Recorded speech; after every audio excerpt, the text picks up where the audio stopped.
নমস্কাৰ জনাইছোঁ সকলোকে মোৰ ভিডিঅ'লৈ স্বাগতম জনাইছোঁ।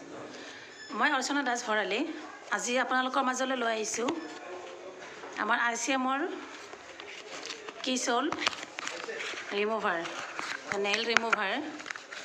এইটো এনেকুৱা পেকেটত আহে, ভিতৰত এনেকুৱা এইটো পেপাৰ ৰিমুভাৰ হয়। এইটো এনেকুৱা পেপাৰ থাকিব, এনেকৈ এখন উলিয়াব লাগে আৰু এনেকৈ মই দেখুৱাই দিছোঁ। এনেকৈ ঘঁহি থাকিলে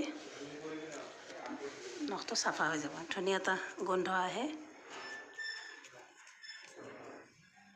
আপোনালোকে আনিব, ব্যৱহাৰ কৰি চাব। সকলোৱে এবাৰ নিজে ব্যৱহাৰ কৰিলে আনকো দিব পাৰিব আৰু প্ৰডাক্টৰ বিষয়ে ক'ব পাৰিব। চাওক কি ধুনীয়া চাফা হৈ গ'ল মোৰ নখটো। বাই, জয় ICM।